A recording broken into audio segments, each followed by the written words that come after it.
Għaddew 3 ijiem mindu feċċ il-każ tal-uffiċjal tal-Pulizija Kurt Rizzo u l-President tal-Parlament Ewropew Roberta Metsola għadha f'homma siket.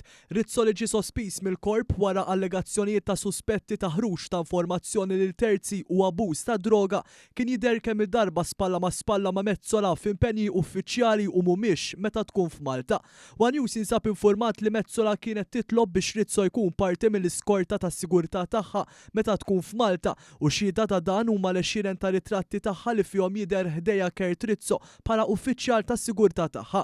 Anke l-midja indipendenti nnutaw dan fir-rapporti tagħhom u sostnew li Rizzo kien regolarment ikun parti mill-uffiċjali tas-sigurtà ta' Metsola. Iżda mintu feċċ dan il-każ il-President tal-Parlament Ewropew baqgħet f'homma siket. Rizzo li forma parti mill-Special Intervention Unit l-SIU allegatament ittestja pożittiv għad-droga kokaina u kien involut f'leaks ma' traffikanti ta' droga. Kurt Rizzo huwa qibel l-eks-Kummissarju tal-Pulizija John Rizzo li huwa l-membru nominat mill-Partit Nazzjonalista fil-Kummissjoni Permanenti kontra l-Korruzzjoni.